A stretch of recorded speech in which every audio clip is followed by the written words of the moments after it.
Ladies and gentlemen, welcome to Slamhub Wrestling. Myself, Suprit, and this is your AEW Dynamite review for August 4th, I believe, 2021. Joined by Abhishek and Neja, Abby Maniac. How's it been? It's been a while. Absolutely, it's been a while. Absolutely fine. How about you? I'm feeling good, man. The winds of change are coming in AEW. How you feel? I feel great as a fan of AEW. Of course, many things are coming, many things are happening. Last night Cody Rhodes said that now it is not the alternative, it is competition. Let's see. Probably, it seems so. Let's hope for the best. And now we also have heard the news regarding the TV deal in India. And so all the things are popping for AEW, of course. And we got Rampage starting from next week, and we are eager for that second episode. Hope, Of course. AEW delivers on that promise. In my opinion, they will absolutely. There is no doubt in my mind that they would do anything else. Either CM Punk is coming or, the other guy is coming. Let's see, man. The yes man. But regarding this week's Dynamite, I would say it was kind of a decent show. It was just there, nothing special you could say, except for the main event. Agreed, absolutely. This was one of the softer shows, yes, in recent memory, absolutely. With yes, absolutely. With the crowds coming in, this was one of the softer shows. I do not think that probably it is the Daily's Place curse. I do not think so, and I do not hope that it persists in the future. So I believe that whenever they come next, probably it is December. Hopefully. Yes. Hopefully, it will be. So I think that they, break the curse and they deliver a solid show next time whenever they are in Jacksonville, Florida. So regarding this week's Dynamite, I think we had a TNT title match. I think we had a situation going on with the NW Women's title, to decide a number one contender. And of course, we had Malakai Black versus Cody Rhodes and so much more. But before that, if you are new to Slamhub Wrestling, then make sure to like, share, subscribe, do all that fun stuff. Check out our other content. But let's quickly get down to business, man. And shall we start with this news that they broke with regarding the TV deal right here in India? So AEW is coming to, I believe, Eurosports. Now it's a done deal now. So all of the programming, including Dynamite, Rampage, and even pay-per-views will be coming to Eurosports. So I think it was you that predicted it months ago that this deal will be coming true, but there has been kind of, you could say, mixed reaction on Twitter. Like the AEW faithfuls here are not taking it as a big deal. They are saying like, oh, it's a small channel, nobody watches here, we wanted it on Star Sports, a bigger network like even Sony, but they are getting Eurosports instead. So what's your thoughts on this new deal we're getting here? The thing is that, first of all, most of it probably it is, they chose Eurosport or, probably, first reason would be that recently there has been a deal between Warner Media and Discovery. So Eurosports also falls under the umbrella of Warner Media, Discovery, and TNT also falls under the umbrella, so probably they chose Eurosports based on that. And also, there is also a reason that Eurosport here in India is a last resort, because Star is not interested in wrestling right now. They are, as Ridwan pointed out, in the DMs to me, that they are pushing the agenda of Make in India. So they are only interested in Indian programming. So, and with regards to Sony, they have priority of WWE. And I guess they have also vested interests as stakeholders in WWE. So they have priority in WWE, and they also air Impact Wrestling. So I do not see any advertisement with regards to Impact Wrestling on their network on Sony. I have not seen it when I was watching television in the past. I do not watch television right now. So right now I see that Eurosports was, as I said, the both the reasons. Eurosports has aired wrestling programming, New Japan Pro Wrestling, Ring of Honor, Lucha Underground, World of Sports, Vindangal Ke Surma, that is Wrestle Square. So it has, it is a good space for wrestling. It would benefit both Eurosports and All Elite Wrestling to air wrestling content there. All Elite Wrestling has a huge fan base here in India, and it would continue to grow as the time progresses, with talents coming in, like we know CM Punk, Bryan Danielson, Bray Wyatt. Now we know Malakai Black, and probably Brock Lesnar. It is up in the air as of now.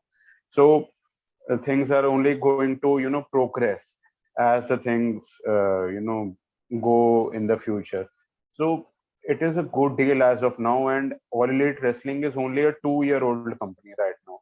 So I guess that it is a pretty good deal. I do not think so that it is bad. In my opinion, it is not a bad deal. It is available in almost all the Dish Network, Airtel, and the other networks. So you can watch that, and you can also, I guess, watch that on the streaming service of Discovery. That is also available here in India. So you can watch on that too. So there is no chance that you cannot watch All Elite Wrestling's programming, Dynamite, Rampage, on any of the the streams or of stuff they are providing from Discovery or Eurosports here in India. So it is a pretty good deal. The mindset that you said, that the hatred or the criticism that is coming in from fans, that is basically coming in from the fact that some time ago, some people were tweeting to Sony Sports on Twitter, and they were getting replies that you will get the information in the future, but they were automated AI replies they were getting.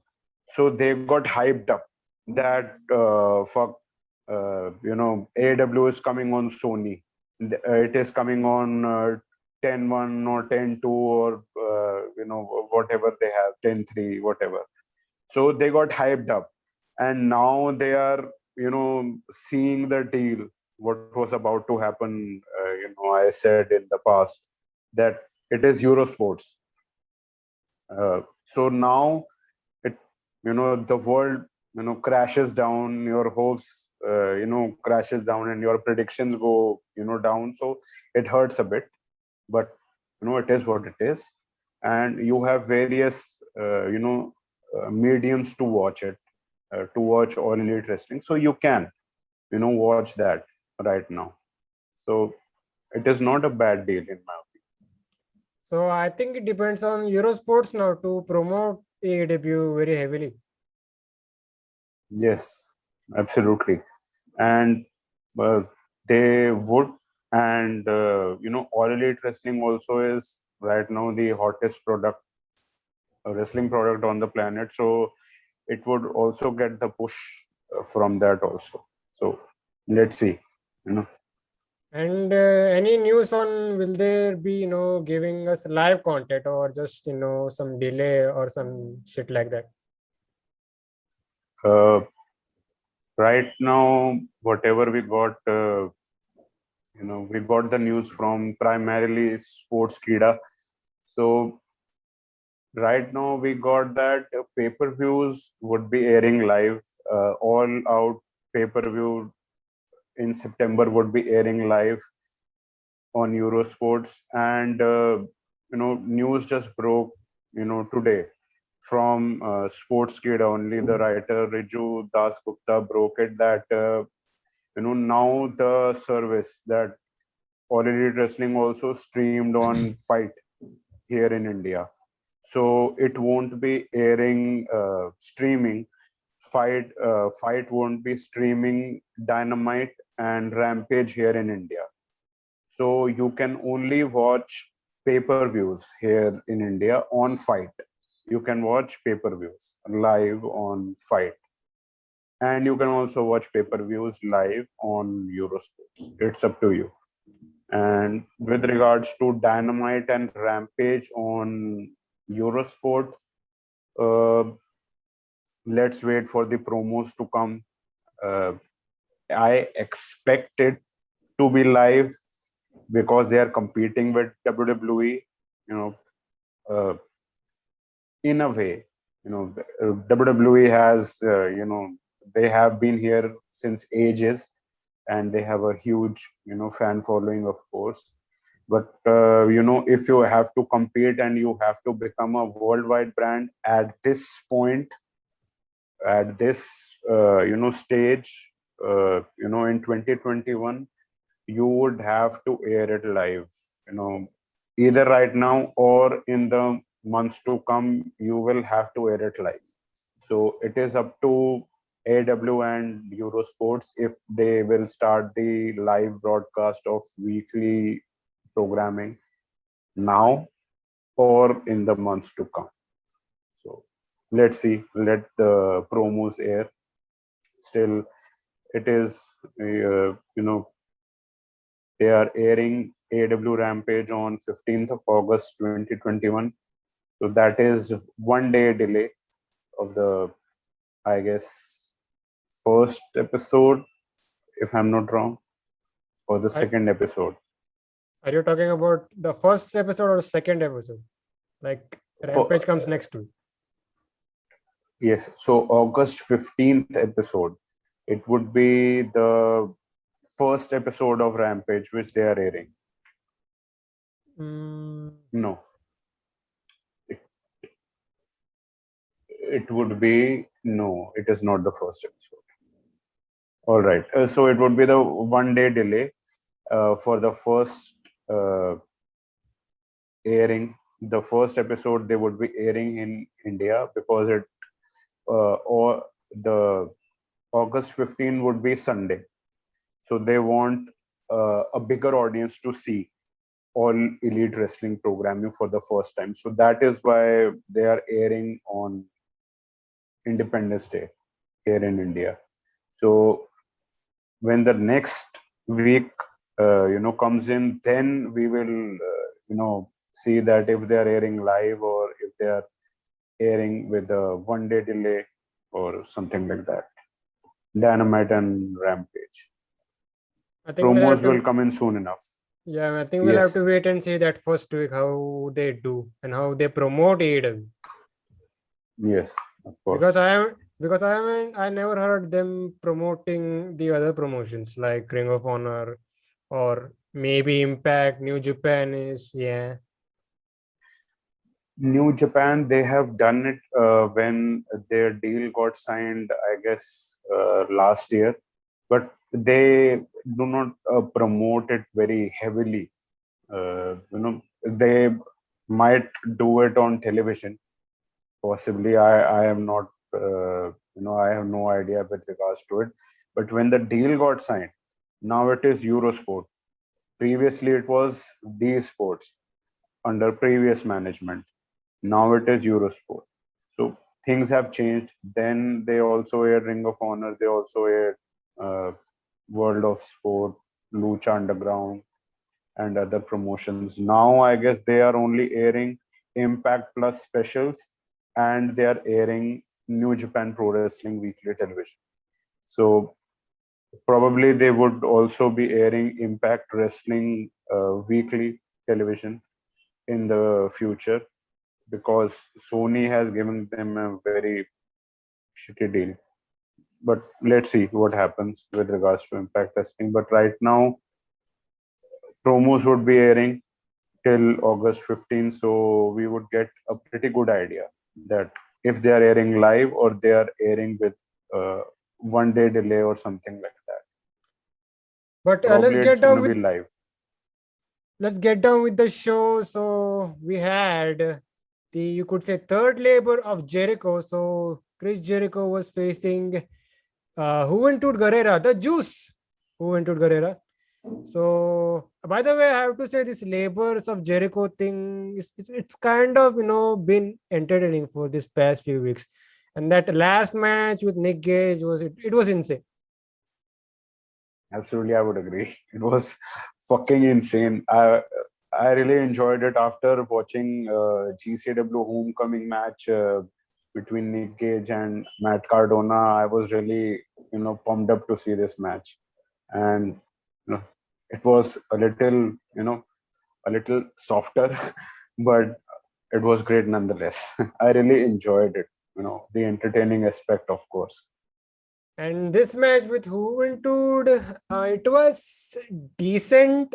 Not a lot of expectation going into this match.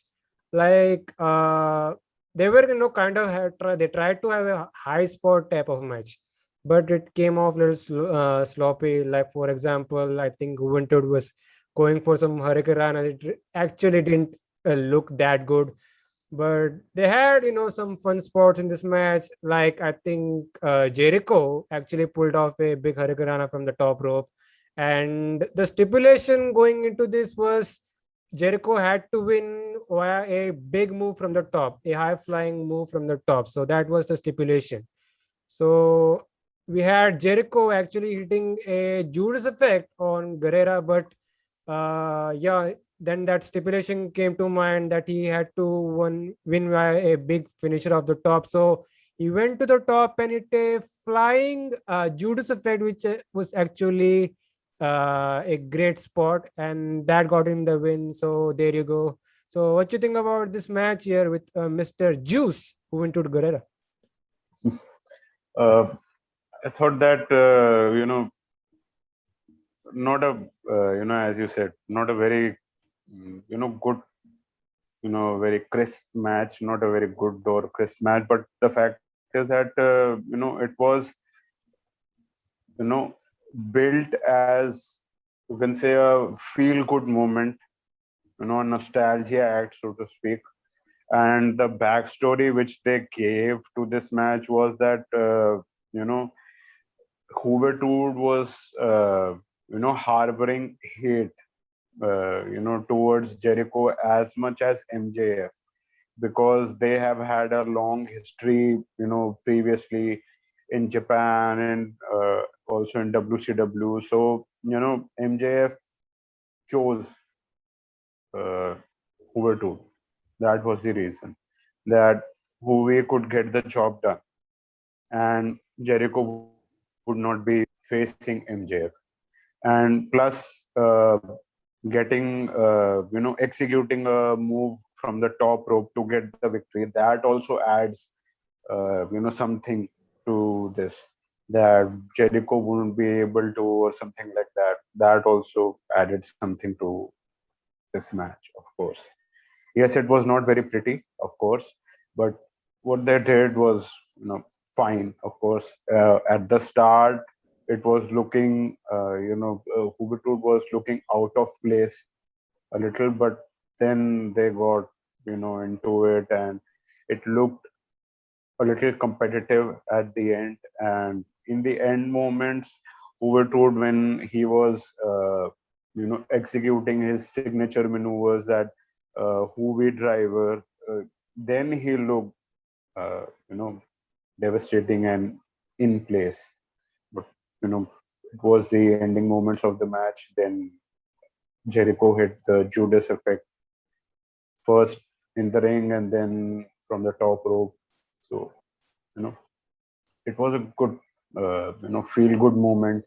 And of course, now they go to the next chapter, that is the War Dog Wardlow.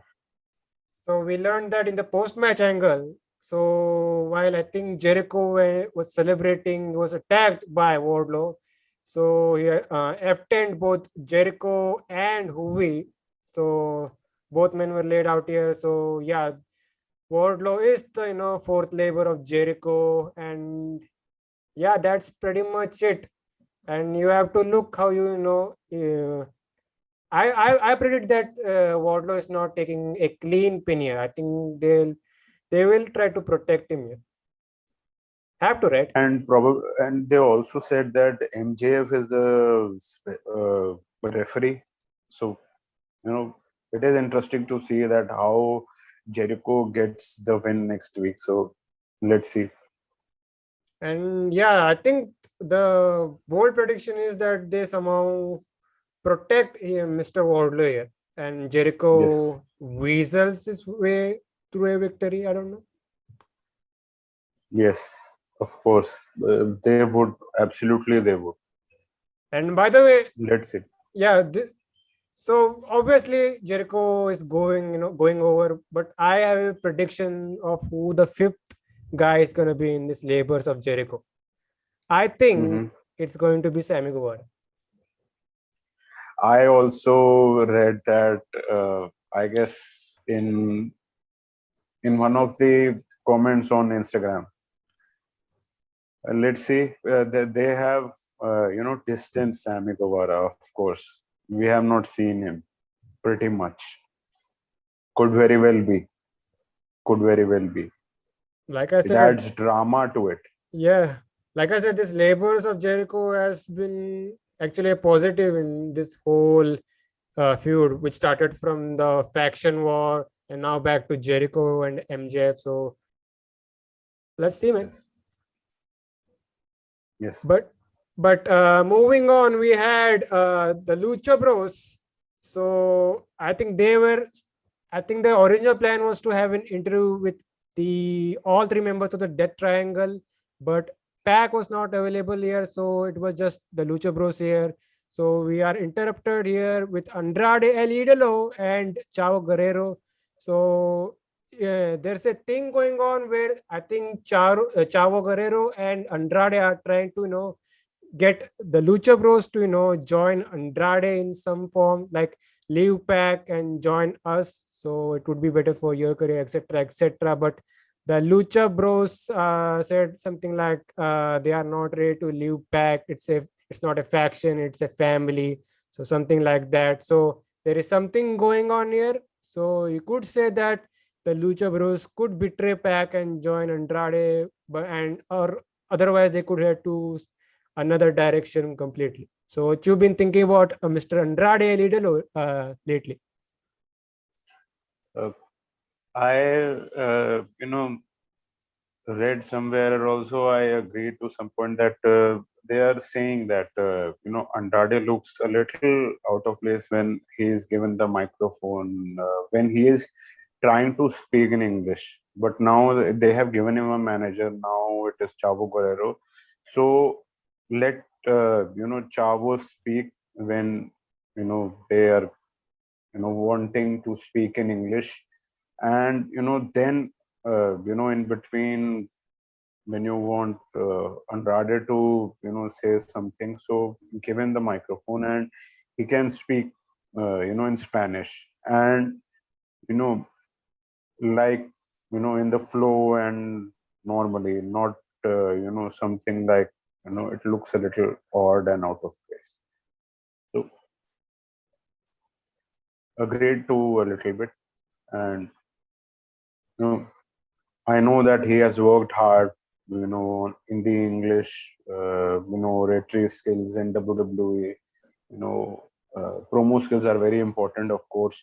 But yes, they have given him guy who can speak English, who can speak on his behalf, and he can do his talking in the ring and fight fucking insanely and get over. So he can do that, of course. And with regards to what the situation is happening, right now it is all up in the air. How this comes about. He's trying to, of course, as you said, he's trying to draw a wedge between the you know death triangle, quite similar to what Eddie Kingston did in the past, uh, between Pac and Lucha Bros. So let's see what happens. Basically, if uh, I don't see probably Chavo Guerrero is competing. I don't think so. Maybe. That maybe if they do, it would be very exciting and interesting. If they are booking a match, but it would be a special moment, of course. But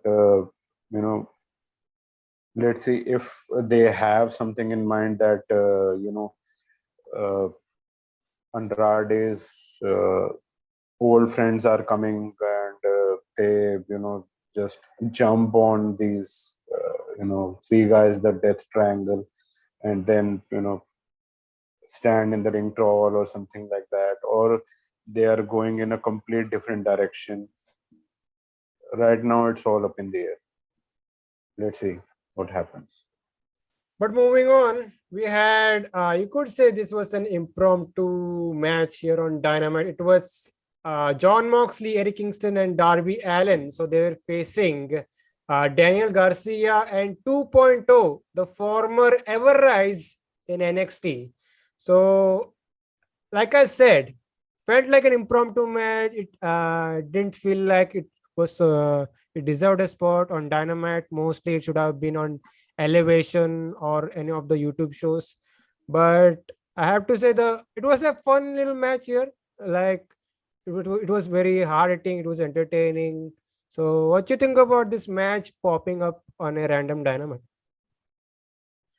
uh, I am not very familiar, so to speak, with regards to this team Ever Rise, but I you know I read a lot of comments that they are a good team and stuff like that, and they also got interviewed on the K100 podcast recently. So there is something to them, of course.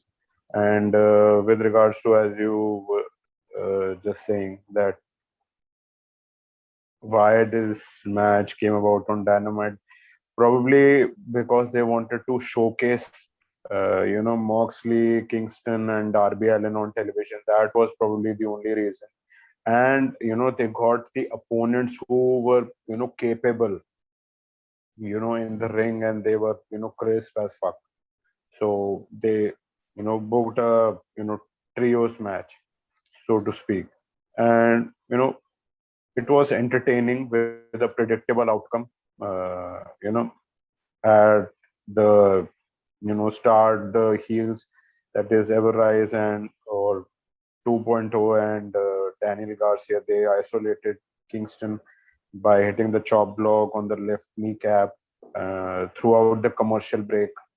And Ever Rise and Daniel Garcia, they look crisp as a trio.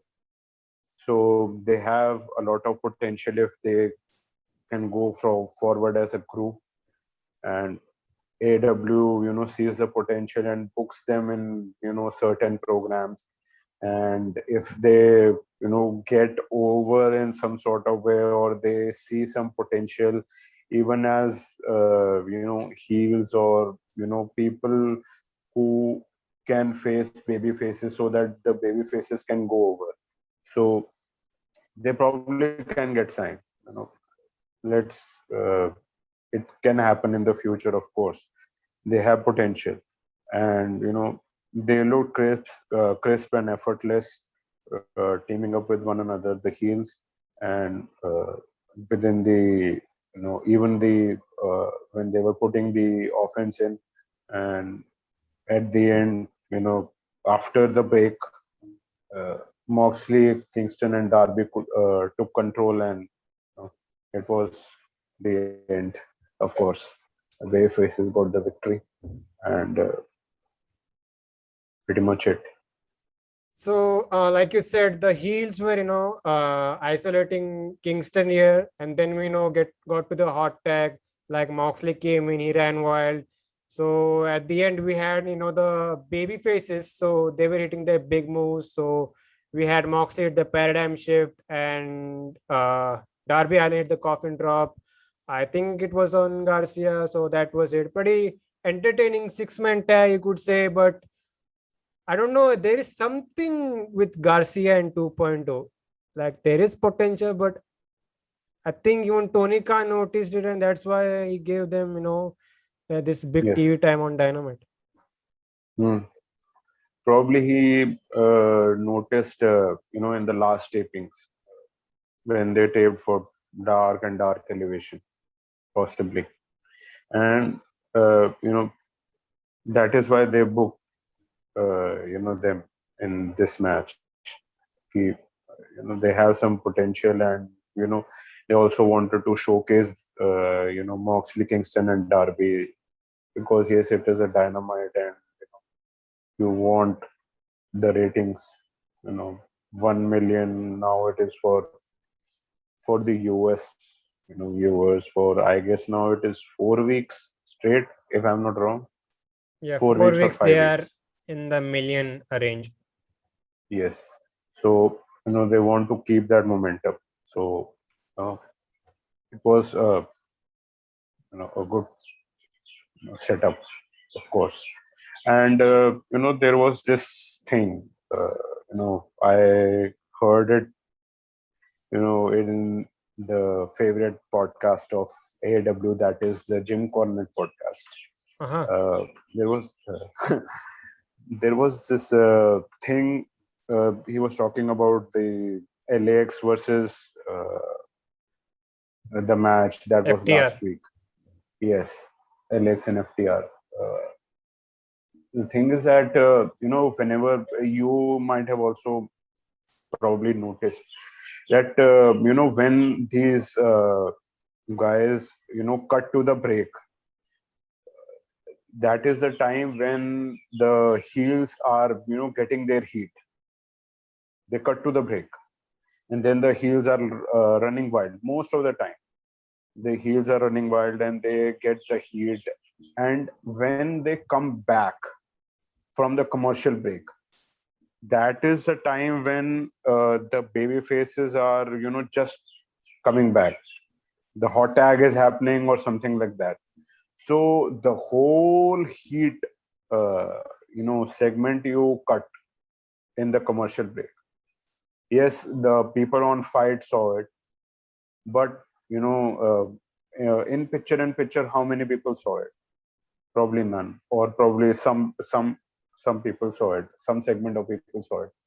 But the thing that he pointed out was that you can cut a little better, so that the heat spot also gets through to the audience, that the heels got a little a, a lot in the said segment, that you can book the commercial break when a little time has passed, and when the baby faces are getting the hot tag.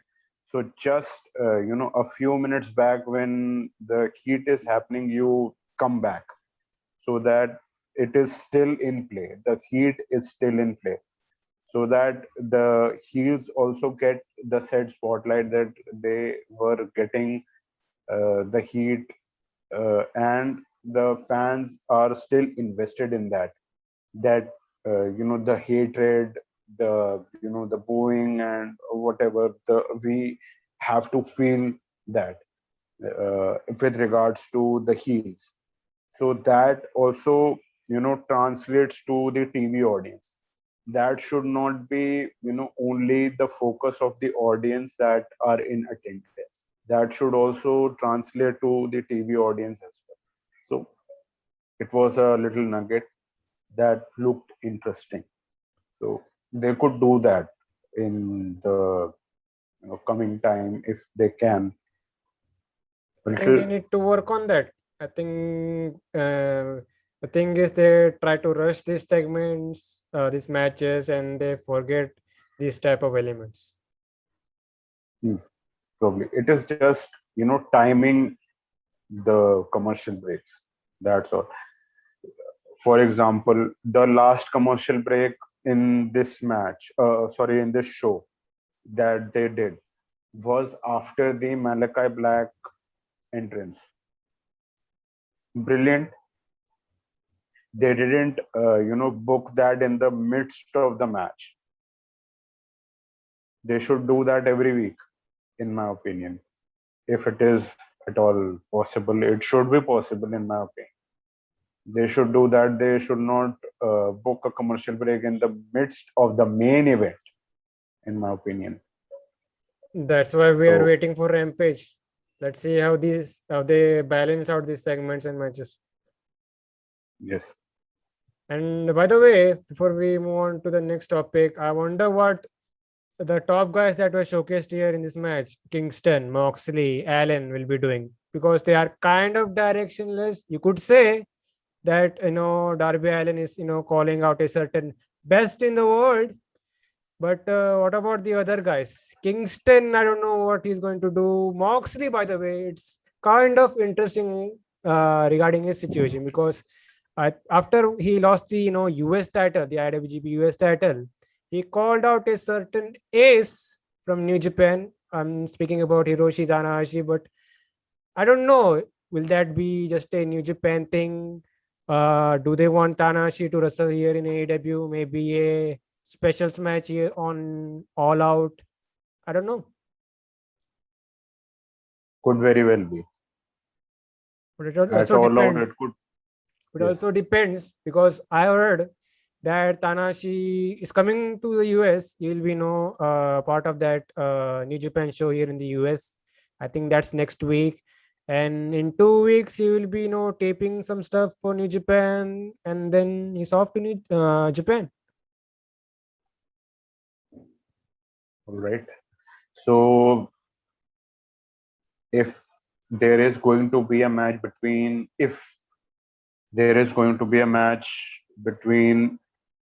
Jon Moxley and Hiroshi Tanahashi, that would be a special Dynamite show. Or that could only be a possibility. Yeah, they could do that here in AEW, or common sense says that it's just for New Japan programming. It is a big, get right now that Tanahashi is coming to the United States, and AEW doesn't do a match. I don't think so. They would be doing that match. And now, now you have just, spread out that what is happening with regards to his travel. So I expect that it would be happening on Dynamite or Rampage, whatever they are thinking. Probably it would be on Dynamite.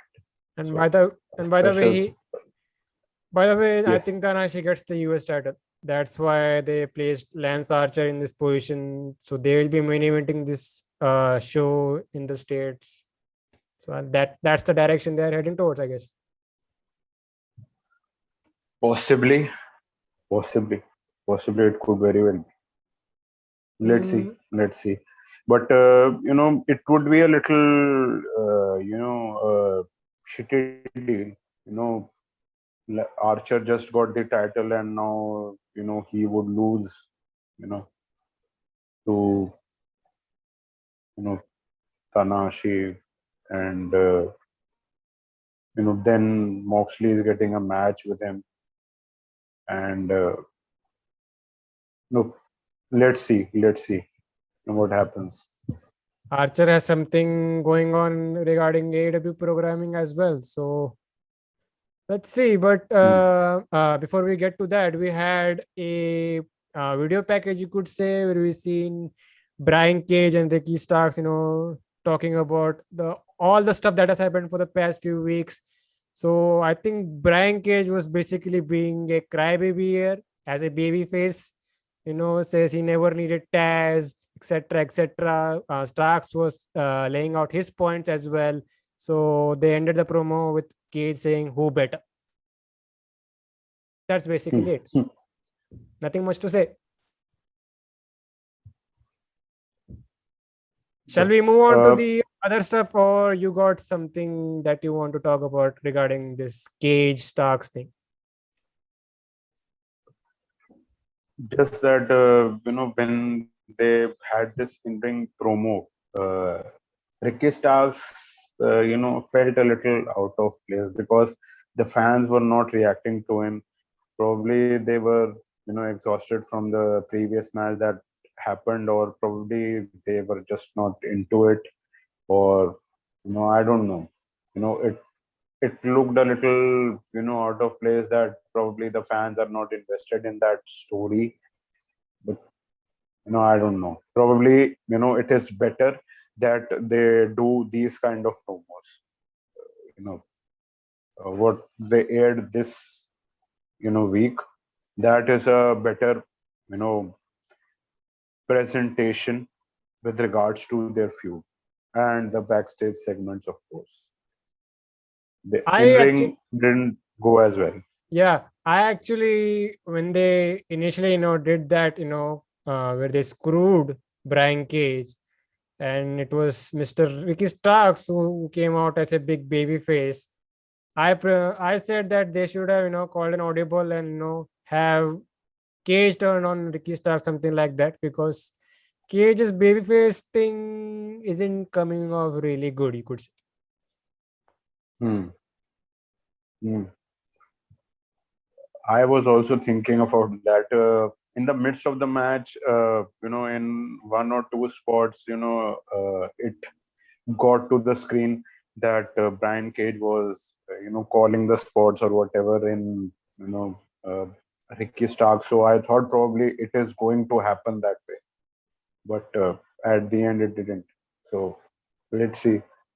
It is obviously in the mind of the booker, of course. So it was a good chance, but you know probably it is for the better. Let's see. Ricky Starks would get a good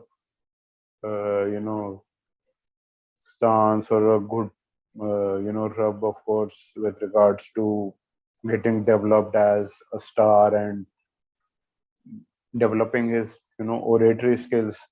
So then he can run as a baby face. So, and the crowd would also get invested in his character. So let's see. So moving on, we had a promo from the Elite. So these guys are still in their basketball phase. So we see Machine Gun Carl Anderson. So he was spinning the ball, and it was, I think, it got to 200 or 2012. So at this point, even a non-wrestling fan knows that this Carl Anderson guy was in a G1 finals in 2012. So there you go. So so in this promo, they were saying that how the Elite are just the best, and they should bury these guys with their titles, their respective titles. So they talk about how Hangman Page blew his chance, getting the title shot, etc., etc. So nothing much came from this promo, just these people, laying out the facts here. We would see a follow-up, you could say, in the other segment. We'll get to that, but shall we get to the match here we had? So we had Christian Cage versus the Blade.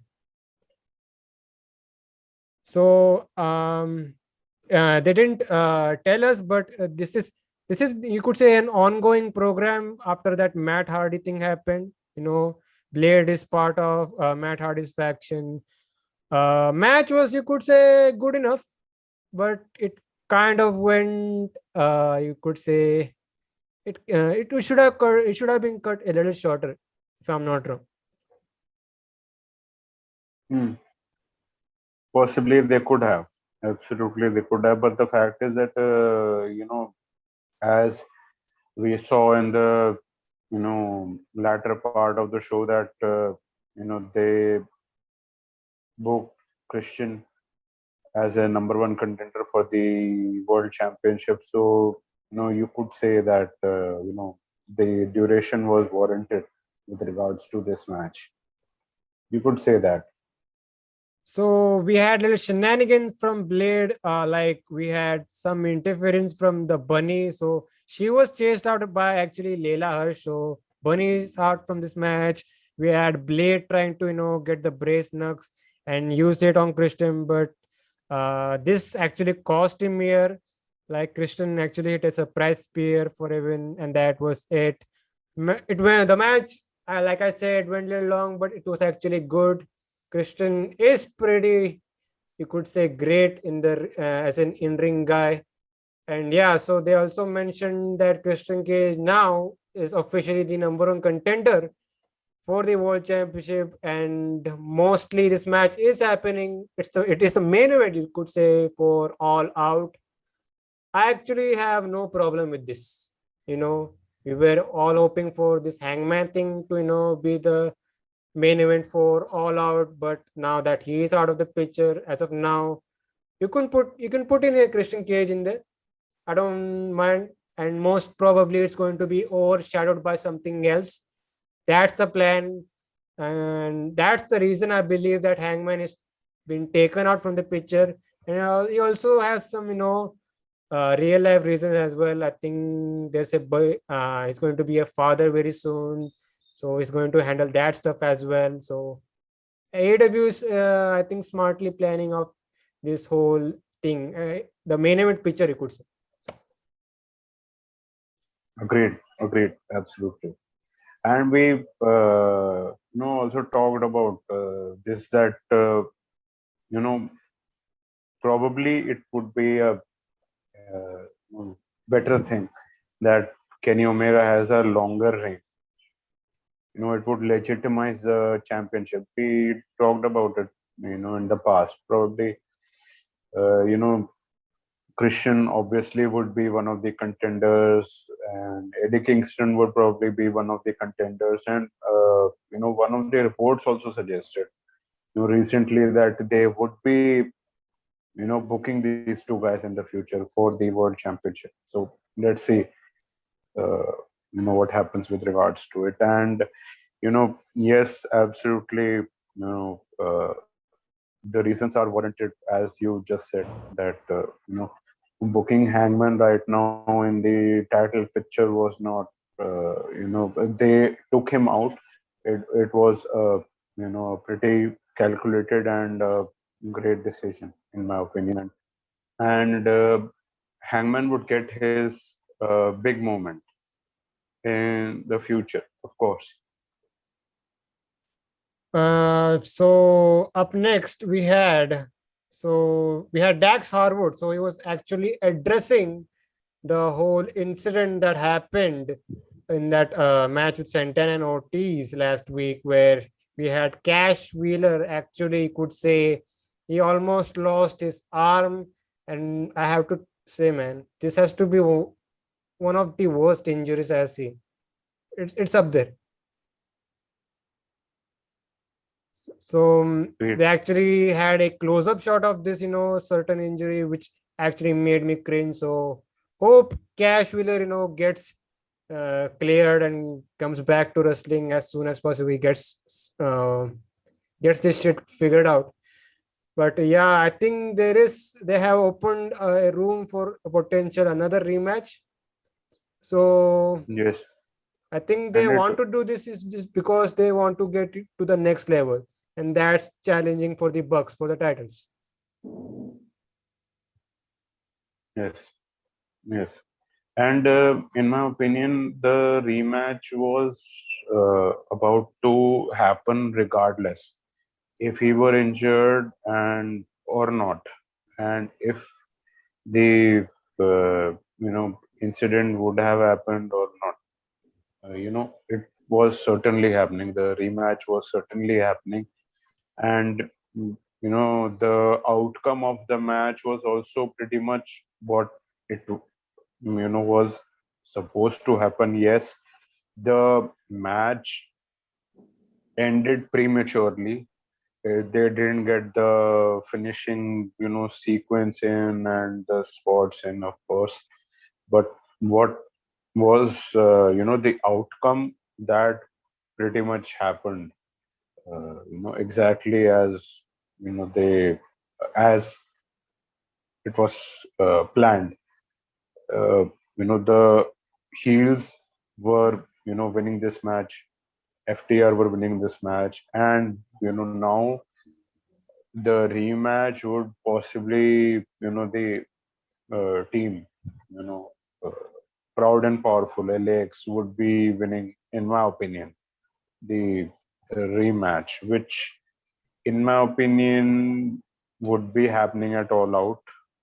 And now with the injury factor in, they should you know book it at All Out, because now the fans won't be invested in heavily in this rivalry.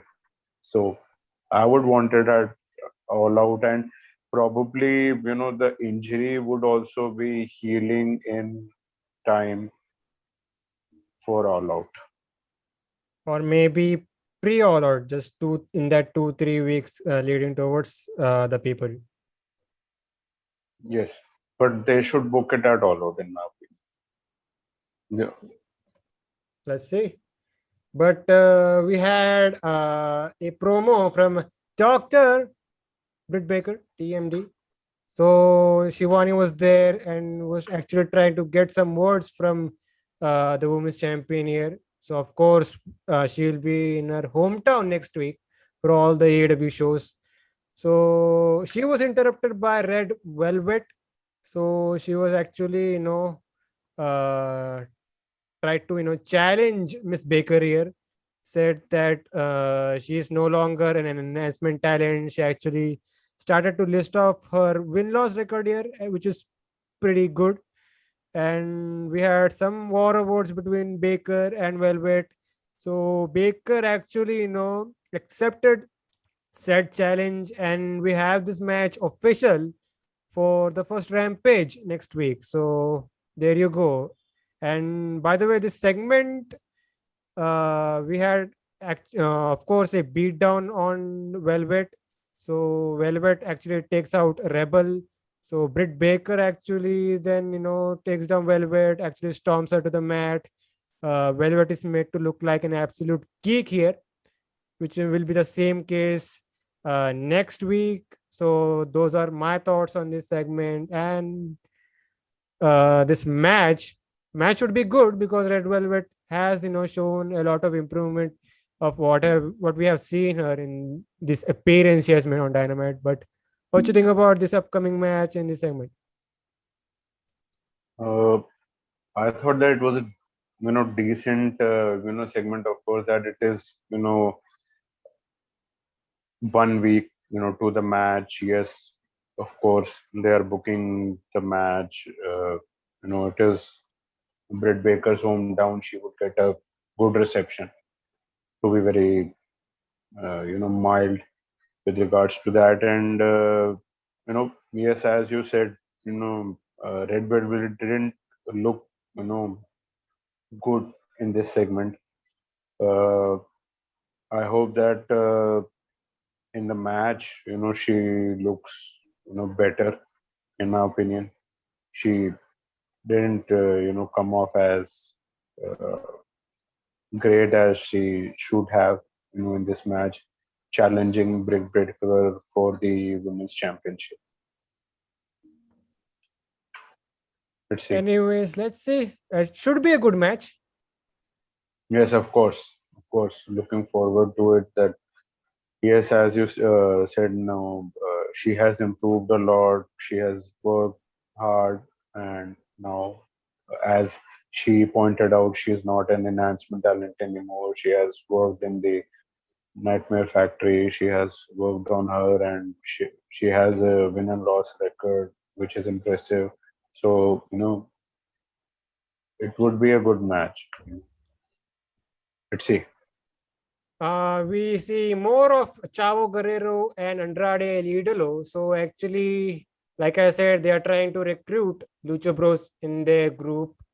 But Chavo couldn't get those guys, but he had yet another guy here.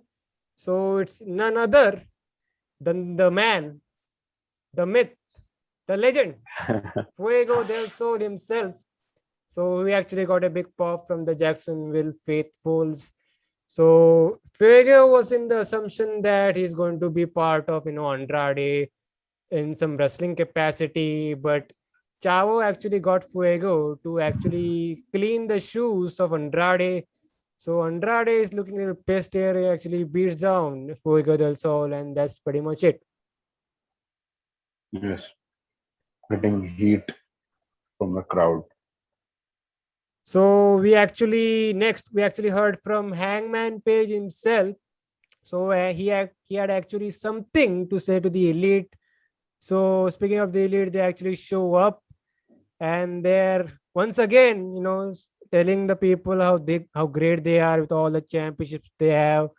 And the elite actually thought that Hangman actually wants to rejoin the elite, but here comes Kenny Omega. He said that seeing the current scene with the elite, that Hangman Page doesn't actually make the cut, and in the elite they don't have any room for losers.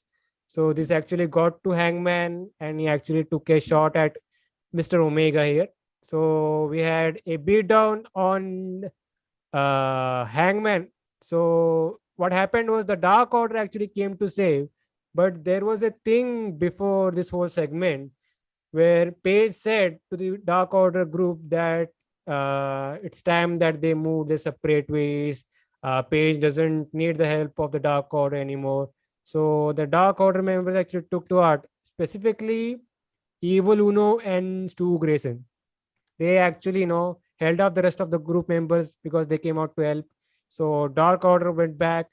So the beatdown is still continuing on Page. So Page is taken out with a magic killer. So the Bucks are continuously hitting him with the BTE triggers. We see Kazarian, the elite hunter, actually came for the save, but he was taken down with the numbers game. So Page is laid out. So the elite stand tall here. So that's pretty much it. I think they are going slightly with the Moxley route here, like writing off Page for the rest of the weeks, you could say. And yeah, also we have a Impact Tag Team title match next week where the Good Brothers are defending the titles against Uno and Grayson. We could expect a title change here. So there's that. Yes, I uh, I do not think that probably they are getting a title switch or something next week. But yes, as you just said, uh, writing off now Hangman Page for the weeks to come, and let's see how the things come into place with regards to the people coming in, and you know how they are going to book their programming going forward, and then how Hangman Page you know gets into place, and where he fits into the puzzle. That is going to be the key in the future, and then we will get to know a little more that what is going to happen And this Dark Order thing in is the kind future. of intriguing. There's that story as Yes, well. yes, absolutely. Can say that the two guys, Uno and Grayson, they stopped it because as Page said to him, said to them that I do not want you guys to save me and stuff like that, and we are now keep distance from me. So they are just following what their friend said, their former friend said. So there is something, of course, there is mental, dissonance to it. So that what should we do and stuff like that. So let's see. And with regards to Omega saying that we do not have place for losers in our group, that we are all covered in championships. So that also creates a little thing that what if Hangman goes for the TNT championship when he comes back and he takes it off from Miro, and then he gets in the elite with open arms. That is also a possibility. So we have to wait and see what happens. So we are talking maybe another 6 to 8 month story here. Yes, but Should they go? right now it is just they a they could theory. go to the TNT title route, but I don't know. Maybe they keep the TNT title situation as far away from the elite storyline. Right now, if you see that who would dethrone Miro at this point, you, know, you could see that Page it is is believable. probably Page is believable. yes, I will say that. absolutely it is. Yes, or another guy who is coming in, he could. But other than them or Page, right now I do not see anybody. I think it's the right time to transition into the TNT title match then. But you have written him off. Give Miro a lengthy title reign, which we have also discussed in the past. Give him a lengthy title reign and make him a monster. Absolutely, he would be defending against uh, Sabin. Sorry, who's that guy? Where did Sabian come from? Not Sabin. The, he was with him. Gamer. Oh my god. Are you talking about the current match or maybe a future match? I am talking about a future match. Who was with him?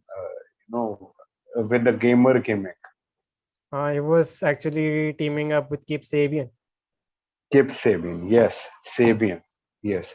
So he would be having that program because it is right now in the shelf. They would be having that program. Absolutely. So that could also be happening. They would be having that sometime in the future. Miro versus him. So they have a lot of time to extend his title reign and making him a monster. And there is Kip Sabian's wife too. So lot of elements, getting the fans invested, against Miro, and then when it is all over with Kip Sabian, then you have possibly Hangman, or you have another set of challengers, and then you can have Hangman or someone else who is of the potential of taking the championship of Miro. So you have a lot of time. Use But it wisely. But speaking about Miro, we actually had a TNT title match. So he was facing Lee Johnson from the Nightmare family, and match was actually good. It was, you could say, it was actually booked very well. Miro is still, continuing to be this unstoppable force, this monster. We saw the same thing here. Like Lee Johnson is struggling to even take Miro off his feet. There were a bunch of series where they're like Miro struggling, like and the confidence level of Miro is slowly going down as Lee Johnson is hitting these big moves. He has actually got a really good near fall of a frog splash, but Miro was able to make a comeback and he got in the game over submission, and that was it for Lee Johnson. Very good match here, and the presentation of Miro is top notch here. What do you think? Yes, I would agree absolutely. Very entertaining bout. It was, a great match in my opinion. And as you said, Lee Johnson looked great, and commentators also talked about, how Lee Johnson has, worked on his build, and his gear looked great. Also, you look like a superstar. When you focus on yourself, your gear, so you look presentable. That also translates to the audience. And you said that stuff with regards to Lee Johnson, Shorty Lee, and he adopted the strategy of straight up attack right from the start of this bout. And but it didn't help, because Miro is a monster, God's favorite champion. So, you know, Miro dominated like a monster, and it's no one stopping him And at this why? point. I don't think it's a fair comparison, but he is looking like the current Brock Lesnar. The way he works in the ring, the way he's presented. Great, agreed. And it is his character, and it is his presentation, and it is very well done in my opinion. And same as to how they presented uh, Malakai Black in the main event. They did their job to perfection. The AEW, the management, they did a fantastic job, in my opinion. But moving on, we had a NWA Women's Title Eliminator. So this was between Leyla Hirsch and the Bunny. Match was fine. Leyla Hirsch looked great here. So she won via some submission, via armbar, and that was it. And nothing much to talk about then, other than, yeah, by the way, the Bunny is really being featured heavily on these shows. Have you noticed that?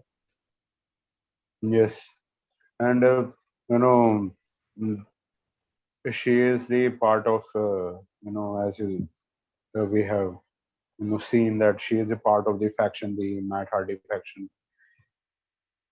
So, and she is a great woman who can garner heat, and she is also playing a great character. She is a great character, and she has been a great character in the past with her stuff in Impact Wrestling also. So there is stuff to see that also. And she is great, and that is the backstage stuff. She is great friends with Brandy Rhodes and stuff like that, so that also helps, of course. So there's that. And as you said, Layla Hirsch won this match with the cross armbreaker. She targeted the left arm for her finish submission, the cross armbreaker. And the Bunny, you can say she sold the arm quite a bit uh, in the midst of the bout. And we also saw Nyla Rose and Statlander getting a little bit of getting sort of an interaction in outside, booking a future match down the line. So a lot of things happened in this match.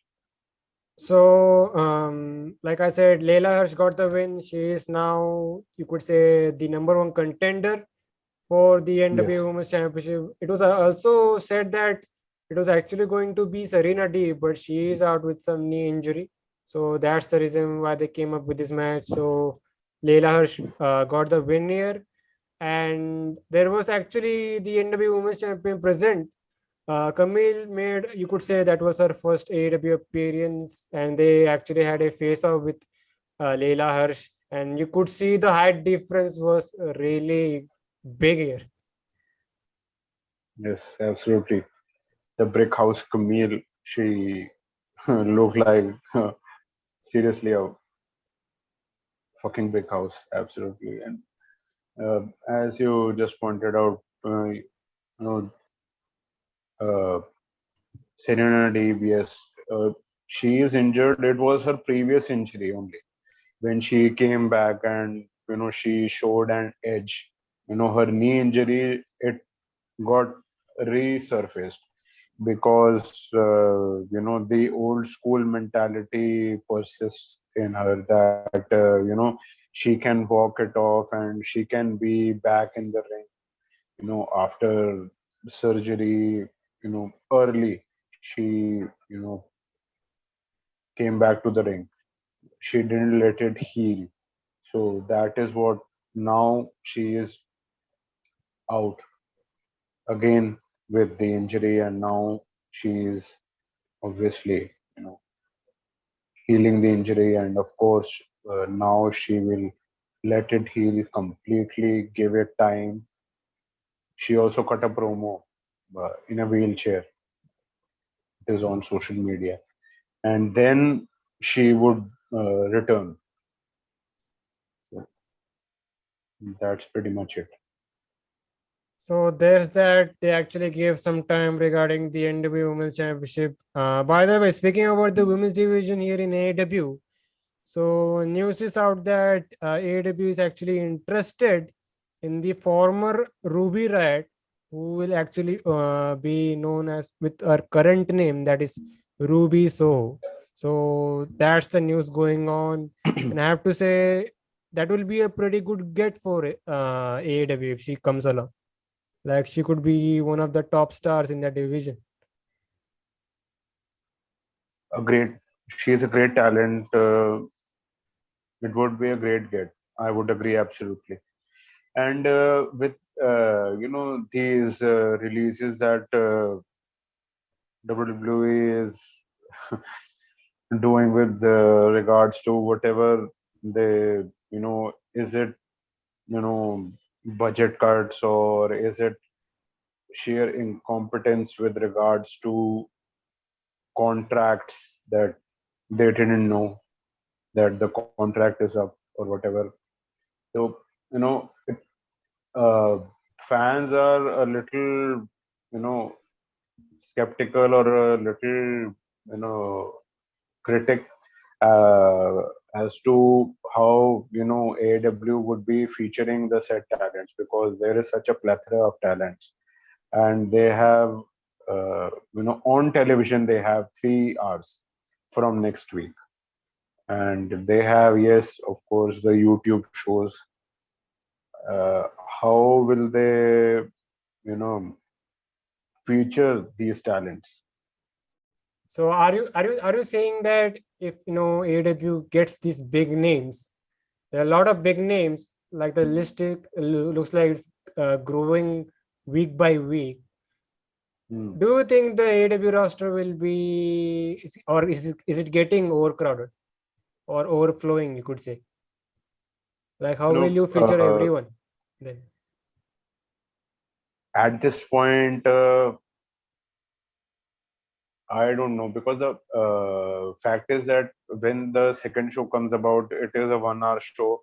Of course, you would need guys who are uh, if they are household names, or if they have made enough uh, fans across the globe, makes that is a huge advantage for your company, of course, that you know you have Rampage. There also there is a set of talents, and there is Dynamite, there is also a set of talents. You do not have to get talents to feature on both the shows when you have a set of talents uh, who are right now household names. So that could be a plus at this point, and you could run both the shows side by side without any hitch. It could be a 1 hour show, of course, but you have to get the fans to tune in. So what makes the fans tune in? Great action, yes. It is a good thing on paper that it is great wrestling and blah blah blah. But what gets the fans invested, that would be people who are household names and who would become household names in the future. That is their character, their promos, stuff like that. So it would make a lot of difference. So let's see how they book these talents. uh, I do not know with regards to you know when Sugman said that I'm releasing talent, that it would bankrupt that company, them. But I do not think so that it would bankrupt them at this point. But yes, you would make smart investments. You have obviously a better mindset with regards to your investments, and there are plenty of companies to work for. You have an Impact Wrestling, Ring of Honor, NWA, AEW, MLW, many companies, and New Japan. So you can spread out that talent and work for many companies, independents also, so that they get the exposure, and you also get the benefit from the said exposure. It is not essential that AW signs all of the talent, in my opinion. The others can also benefit, or they are purely independent talents and they can book them here and there whenever they need it. So that also works. So at least you could say that as of now, AEW is going for, you could say, the smart investments, like getting the big names that will actually be game changers. Yes, absolutely. Because right now they, want their brand to be, you know, to be a world brand.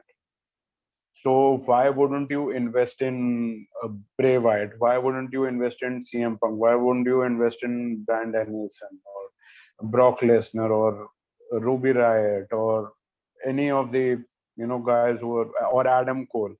So they have, or Malakai Black. They have become worldwide names because of the exposure that they got in NXT or Raw or SmackDown or stuff like that. So why wouldn't you invest in them? It would benefit you. And people can complain all they want that why aren't you pushing your talents, your homegrown talent or the independent talent that you currently have. But the fact is that when you have to become a worldwide brand, why wouldn't you push to the front lines your the talents, those who are household names? They wouldn't be in the front. And yes, of course, and the talents who have the potential to become worldwide names in the future, they would also be featured. It is 2 hours and 1 hour, and possibly in the near future, Rampage would also get a 2 hour when they have the said talents in place, and they grow the talents and they have the potential to book 4 hours with excellent success, and the fan engagement also. Absolutely, it would happen. But right now, 3 hours, they would now have to focus 3 hours, create television worldwide. That would be the focus at this point. Let's see, man. So we're speaking about Ruby Soho. I think she will be making her debut at All Out. You got the Casino Women's Battle Royal, so that's a perfect way to debut her. But Why not? moving on, I think we had a promo from Dan Lambert. Remember that guy? So he was actually so I he would was remember. actually talking about the, you could say, the thing that happened with him and Lance Archer during AEW Road Rager. And Dan Lambert actually wants revenge now on Archer, and this time he's bringing some backup. So I'm curious to see who this backup will be. I think, if I'm not wrong, it could be Braun Strowman for some crazy reason. But I think I need All to right. look. I think his 90 days is still up in the air, if I'm not wrong. Hmm. Hmm. Let's see. Uh, MJF, he said, this, that when he was addressing the crowd, I guess, Monster Among Men, a little, tidbit. Let's see if I'm it scared a happens little or bit. not. I'm scared a little bit the this whole thing will come true with Braun Strowman, but He is booked uh, in Qatar with QPW, if I'm not wrong. Qatar Pro Wrestling. is he booked? With an yes, with an appearance. I So hope he gets let's booked. see. I hope he gets booked, and I hope He Vince is calls booked. him. And I hope Vince calls him too. Let's see. But before we get to the main event, so we actually had a promo from Jade Cargill and Smart Mark Sterling. So he was explaining to the viewers why Jade Cargill has not been wrestling regularly in this past couple of weeks. So he said that they're actually, looking for brand placements and actually contacting Hollywood and trying to, get the Jade brand over. And Jade Cargill will actually be making a return to the ring in some dark elevation show or something like that. So there you go. Television. Nothing much to speak on her, but the presentation is, you could say it has been good with Jade Cargill and Mark Sterling. Yes. Agreed. But shall we get to the main event? Absolutely. So it was the in-ring debut of Malakai Black. So he was facing Cody Rhodes. The build to this has been great. The whole presentation, it has been great. So we got to see, the first entrance of Malakai Black, the first team. Everything is great, man. The presentation is really solid. The entrance is really good, and this theme song is sick. And I really appreciate that Malachi Black is, trying to, be this new guy, not be the old Alistair Black with the same entrance and all. Like, he has kept the same elements, but he is telling the audience that this Malachi Black is a very different entity. So that was the whole story they were going on. And this match, I don't know, it went about 5 minutes. And Cody Rhodes had, you could say, he had at least zero offense here. Like the match, started with, little mat wrestling, you could say. Like even the commentators were, putting over, Black's martial art background. And we saw Black going for some submissions early on and actually targeting the knee of Cody Rhodes. So Cody Rhodes was did try to, get try to escape, Black's offense, and he was going for some big move off the top. But here comes Black with some a big running kick, and Cody Rhodes went flying into the, you could say, table set up near the ringside, which was actually a good spot. So Rhodes was able to make the ring, but he ate the spinning kick from Black. I don't know what it's called here in AEW, but He got in the finisher and got the surprise win. So we are getting a, you could say, flashback of the Cody Rhodes and Brody Lee match. So this was similar to that, but done in, you could say, in a different way. So Black got a big win here, really great debut, and yeah. So there is a thing I want to talk. First, tell me about the debut. We will talk about the post match angle. First, tell me about the debut, the whole thing with Malakai Black. Uh, I just they portrayed the character of Malachi Black to perfection, in my opinion. What I expected, uh, they exceeded my expectations, and they portrayed him similar to, you can say, Miro, with regards to being a big time main event player. And as you said, the entrance was brilliant, and throughout the match it was a one-way street, and it w- it had a big fight feel to it, the match. And if you go back to the story of this match, the story probably fans didn't focus with regards to the story of this match, and they were pissing on what happened post match.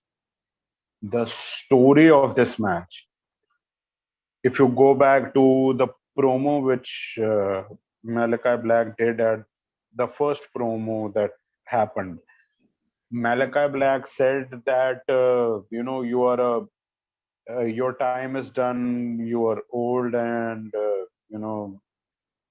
you do not have it in you anymore. You remember that? He did mention that, but in a very, you could say, he was actually spelling out riddles, not actually cutting promos. Yes, it it was a riddle. It was a promo, and that was what was the story of this match. Cody Rhodes played the role of an old veteran in this match, and Malachi Black was the young, you know, an energetic guy, a young, energetic, you can say, a fighter. And whatever happened in this match was exactly that. He kicked his knee, and then he was hobbling.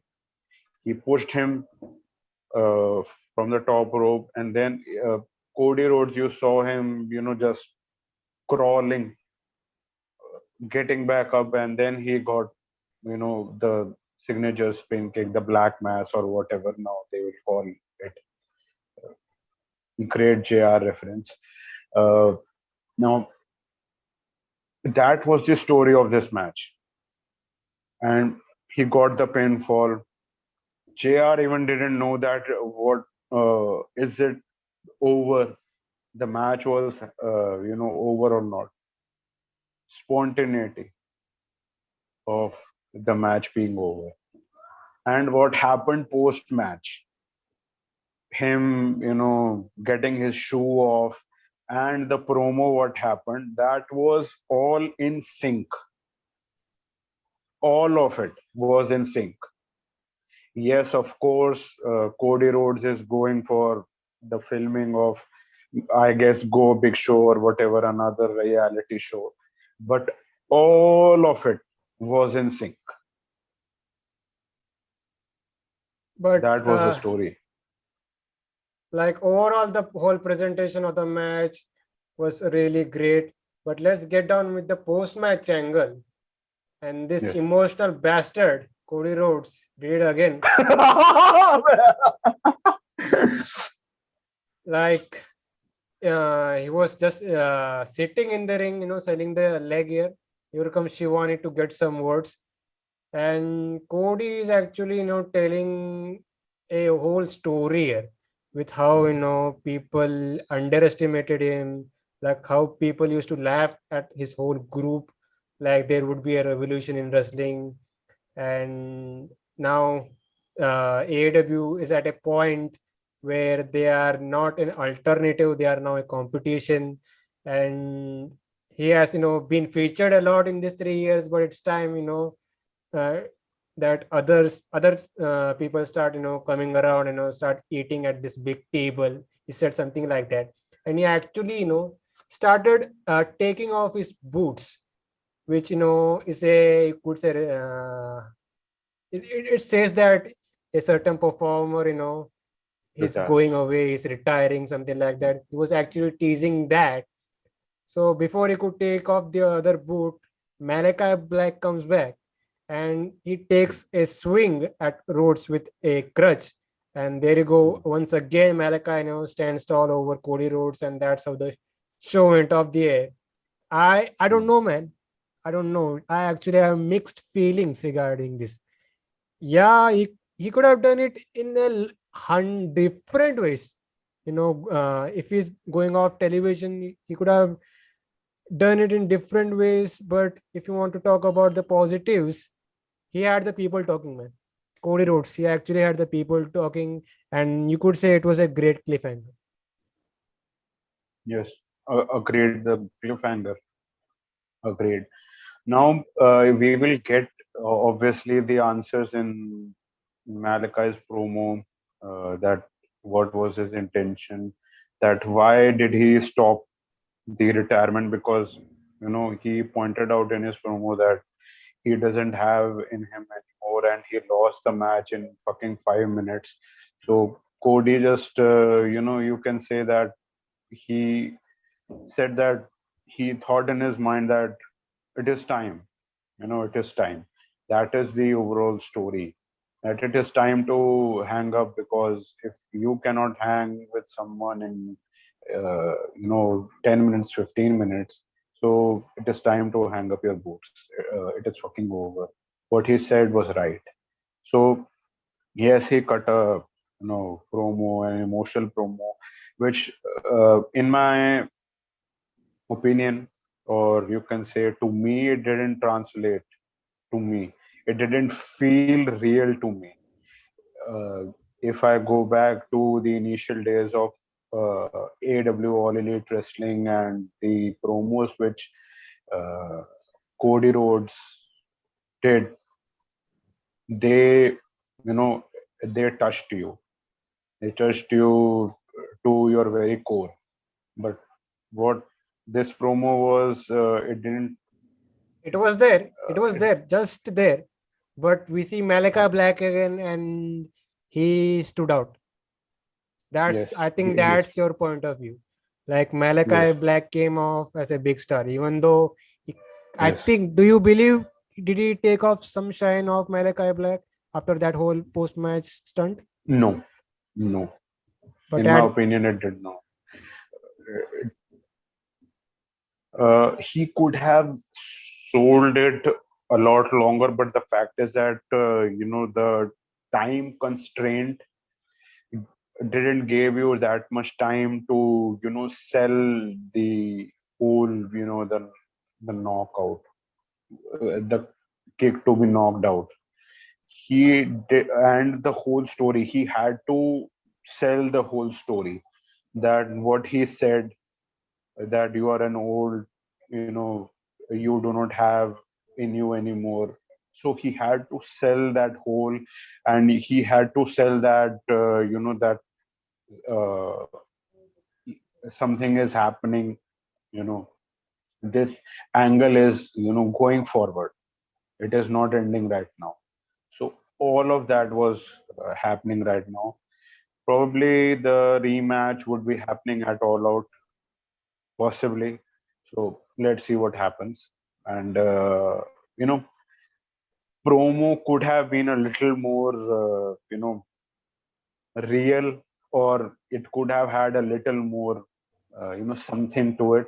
But uh, you know I believe, one more thing. yeah, go on. Just probably they also are playing it very safe with regards to Cody Rhodes character, because other places he is getting bored, which is the natural reaction.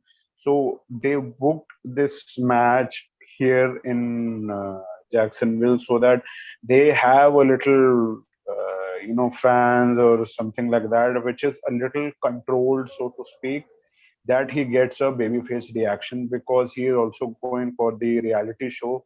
So he is going to a reality show, so he should be a babyface. You can't push a heel in the reality show. He has to stay babyface till the time the reality show gets over.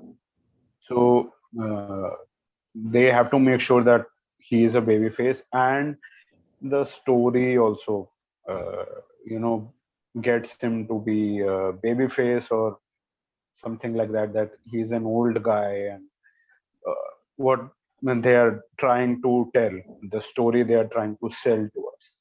So, I think that was the problem. Like, yes, I believe Cody Rhodes gave his 100% in that promo and this match. Thing was, fans were kind of not ready to accept Cody Rhodes as the babyface. More they were concerned with Malakai Black because he's looking like a complete superstar here. So they chose Malakai Black over Cody. So that's the thing. They did their yes, thing, but I think they were not. They didn't get the kind of reaction they were expecting. That's the whole story. yes. Because now the fans hate him for multiple reasons or whatever. uh, him being Cody Rhodes. So, but he has to stay babyface till the time the he goes to the filming of the reality show and the it gets over.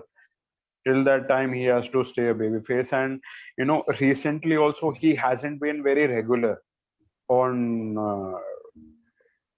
television or something like that. He has been going on and off, show filming something, coming back, filming something, coming back.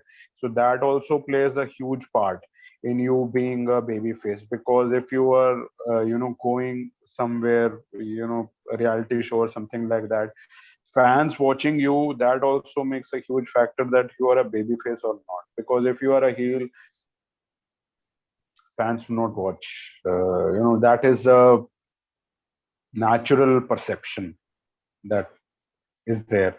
So, when possibly the reality show shit gets done with, I expect that Cody Rhodes will come full fledged and he would turn heel, and then all the gloves go off and he would get to his natural stuff, like the time he was at Ring of Honor. But we have to say, man, Malakai Black, AW got it right, and they are on the right path. Absolutely. And I said it when he initially came to AEW. WWE fucked up big time here. Like, you forget the Punks, you forget about the Danielsons. This guy is money. Malakai Black, Aleister Black, aka Tommy, and this guy is money. And WWE, you guys fucked up. They did big time, and right now, last time when I guess he was featured on WWE television, he was on Fox, if I'm not wrong, SmackDown. That So was Fox, that was his one and yes. only appearance, and after then, goodbye.